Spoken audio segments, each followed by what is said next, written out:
Hello and welcome to another video by Siropractice.com. Today's route is very interesting for a number of reasons. Let's start by reading the instructions. Plot a direct route from Wardour Street, which is our green marker, to Austin Friars, which is our red marker. So as always, if we start by planning our route, which begins with drawing a straight line from green marker to red marker, you would see that this route involves crossing a lot of streets, one-way roads, roads and expressways itself, a lot of dead ends, pedestrian zones, restricted access, and many other topographical route rules. So watch this video till the end so that you can learn a lot of useful concept for TfL topographical route planning. Now let's begin by initiating our planning. So as you can see that somewhat we can divide this route into two halves, and this being the center point of the total route. That means that from this point forward we need to somehow arrive here at this point, and then we need to continue our journey towards our red marker. All right, so let's begin with our green marker. You can immediately see that it is on Soho and it is a one-way road. That means although we need to go in this direction, that means we need to come down, but this point right here is not allowing us to travel down. Instead, we will have to go up. That's why we will use this road and then come back again using this street to go down on Danman. So this is exactly where you would need to improvise yourself, take into account all these one-way streets, and then obviously choosing the one right path that takes you to your destination. In our case, we want to come on Shaftesbury. This is an expressway which will take us to Charing Cross Road, and from here obviously we can use Duncannon Street to go on this expressway to arrive at this point. Now here again, I believe apparently we have two choices. The first one is that we can go up, continue traveling on expressway, come on this point, and then again going up would not be in that much benefit, but taking this road on Cheapside and navigate yourself through streets, we can easily arrive at our destination. So I believe this is the planning, and in between these sections you can see there is a lot of movement. So sometimes you have to take a decision by yourself. For example, if we would go up from there and this would be the path, if we go straight we can use this street and it is a much shorter distance as compared to the expressway. So again, at the end, our goal in TfL topographical assessment questions is always to have a direct route. Of course, something like a direct route would look like this, which is prohibited. Obviously, we cannot break rules just to connect our green marker with the red marker. So I always say that it is our duty to find most direct possible route, right? And a possible route would be the one which has no rules breaked and taken into account everything while processing, while developing a route from green marker to red marker. So without further ado, let's start. But before that, let me give you a little bit of an introduction about topographical route rules. What you're seeing on the screen is a list of topographical route rules developed by Siropractice.com. This is something we teach in our one-on-one topographical route planning lessons, which are customized and tailored according to the student's specific needs. What do I mean by that?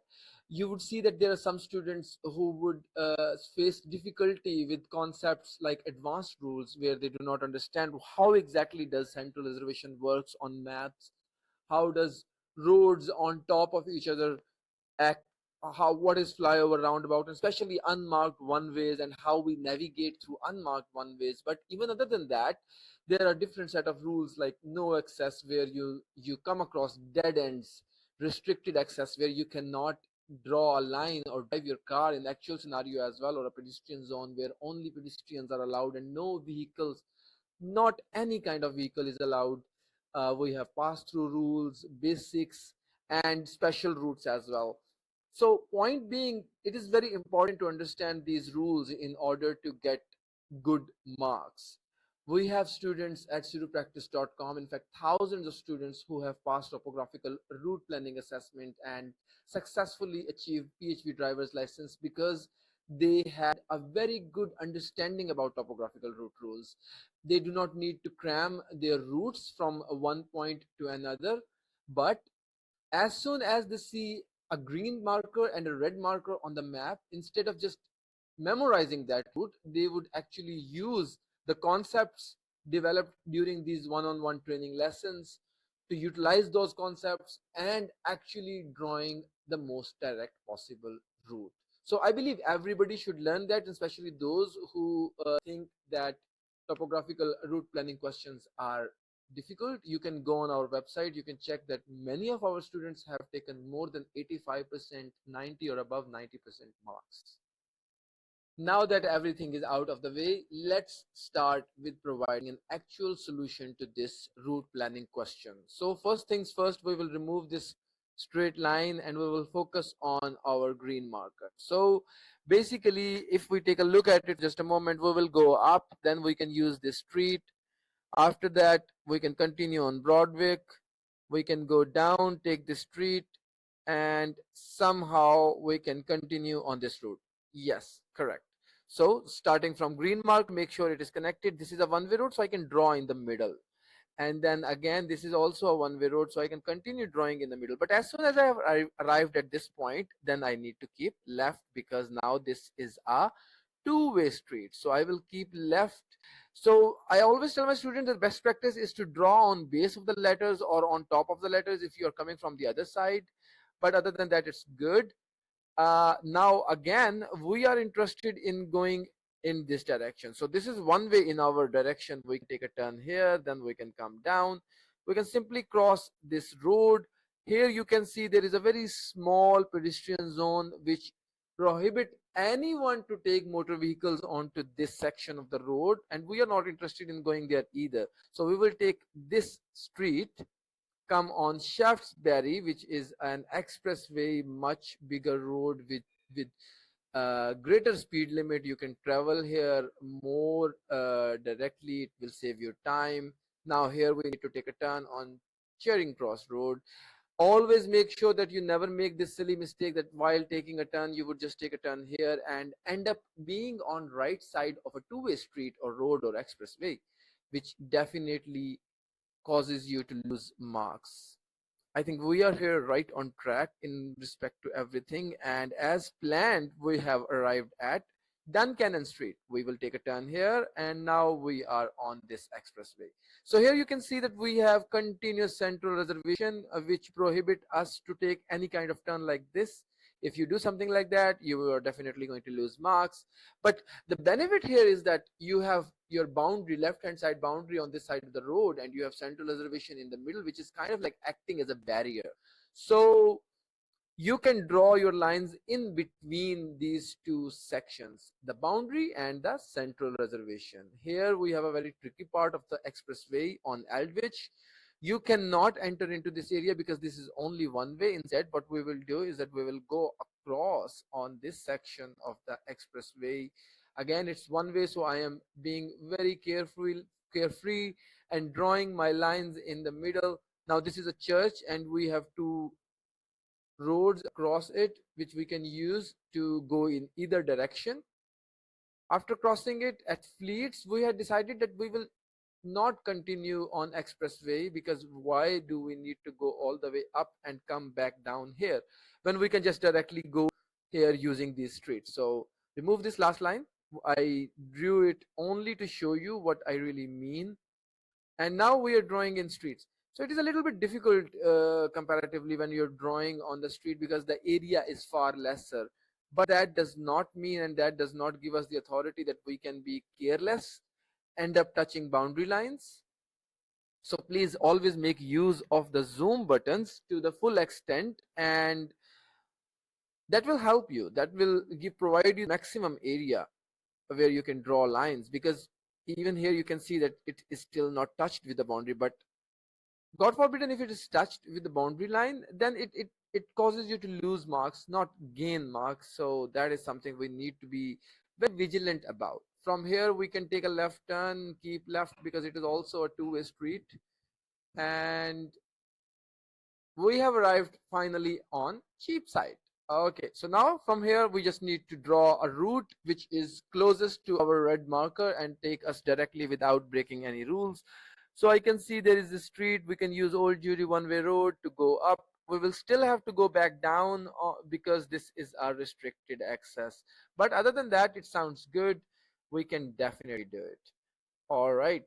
So continuing on Cheapside, we will draw lines which are very precise. You can use King Street as well, but I am more inclined in using Old Jewry. So sometimes you have to make decisions on the go that if I use this street instead of this, it would not make much of a difference. And yes, it will not, but make sure that when you're using this street, you are drawing your line on left hand side. That's correct. So now we have arrived here. We are not interested in going up. We want to go in the direction of our red marker. And I can never do this. Even if this red arrow was not here, you can still not go here or here because these are restricted access. That's why I showed you the picture of topographical route rules in the beginning, sorry, in the middle of the video, so that you can develop an understanding about these different route rules and be very obedient in following them. So now we have arrived at Austin Friars. You can see that I'm drawing these lines in a much smaller fashion so that we can mimic the movement of a car. Even when you're driving an actual car into this road, you would be steering yourself a little bit to go in the direction of the road and not touching or ramping your car with the boundary. Finally, we have arrived at our red marker. Make sure that your red marker and green marker are connected. Take into account everything in terms of having a review. If you're happy with your route, do not forget to press the stop drawing button. Thank you. Thank you for watching. We regularly share videos to help you prepare for your PHV driver's license and TfL assessments, including CIRU, speaking and listening, and topographical route planning. If you haven't already, please make sure to subscribe to our channel and hit the bell icon so you don't miss any future updates. To learn more, visit our website cirupractice.com, where you will find everything you need to prepare with confidence. We have helped thousands of students pass their tests, many with the scores over 90%. You can see some of their recent pass certificates on our websites. We also offer one-on-one topographical lessons with experienced instructors available in English, Urdu, Hindi, Bangla, Farsi, and Pashto. Don't just take our word for it. We have over 50 genuine Facebook reviews with a 100% positive feedback rate from real students. Also, while on the go, don't forget to follow TfL Tests on Facebook.